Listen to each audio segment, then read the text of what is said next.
Well, guess what? The deep state uses dollars. It's all they have right now. The deep state created FedNow to basically compete against QFS. And guess who will be using QFS and who will be using FedNow? Well, that's right, a separation of financial systems between the bad guys and the good guys. Why is this so important? Well, only the bad guys will be using FedNow, and all finances going to FedNow can easily be traced. If the funds go there, then the ones sending and receiving will be dealt with when an audit happens. BRICS and QFS just herded the bad guys into the stable. They cannot counterfeit, and they cannot purchase outside of their own system. No one will take their dollars. That's the plan. This is a master chess move, and one cannot be moved out of Checkmate. Think about it.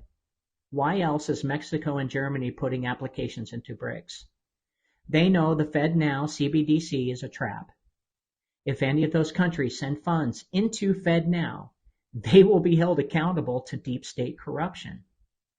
And when FedNow pulls the paper currency in America, this forces the drug, human trafficking, and other nefarious cartels who cannot function without paper because it's easier to hide and launder, to stop all business.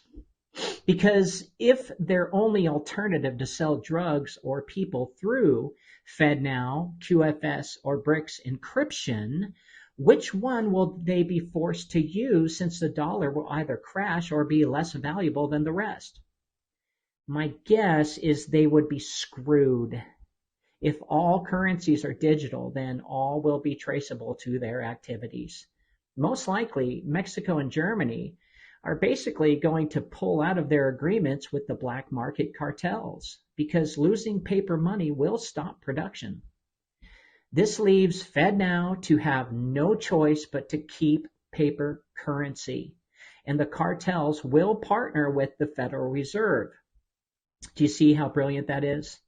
This catches them all when an audit comes, and if Trump becomes president again, which we all know he will basically shut down the Federal Reserve and arrest all involved.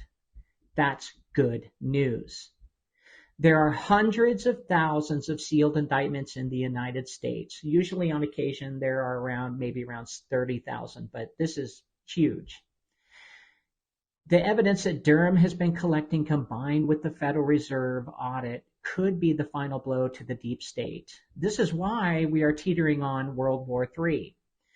The deep state see no way out of this move and wants to cover their asses by destroying everything. They call it the scorched earth policy. This is why I believe that Russia is working with many nations, including the United States, in Operation Storm. For hundreds of years, all of us have been imprisoned in a debt society, unaware our Social Security numbers have been traded on the stock market as a debt commodity. Biden and Harris ride in ordinary planes and cars because they are being controlled by military law. Washington, D.C. is closed and the IRS has a wall around it. That sovereign country, D.C., has been taken over by our military, and they are scripting a functional government using Castle Rock movie productions. All of these clandestine undercover operations are to keep the public safe and not alert them to panic. All of us that are awake are simply helping the movement by waking up the masses one by one. Eventually, when the truth comes out and we gain our republic back, the whole world will live once again in freedom without the coercion, blackmail, murder, theft, and ruthless monopolies that have dumbed us down and kept us from our God-given rights. How long will it last? Well, if history is any indicator, it took the deep state around 300 years to gain the power they currently have. My advice before our jubilee is to stock up on food and water, stay out of the stock markets, buy precious metals instead of paper promises, and be ready to hunker down, because like a rabid animal who is cornered, the deep state will scratch and claw its way to safety and is very unpredictable. So chin up. Come on, guys, this is good news. There's plenty of evidence out there that the good guys have already won. I believe the Stormy Daniels case was the trigger to execute the final plan. So this is good news. Be happy, be encouraged, be awake, spread the news, and pray.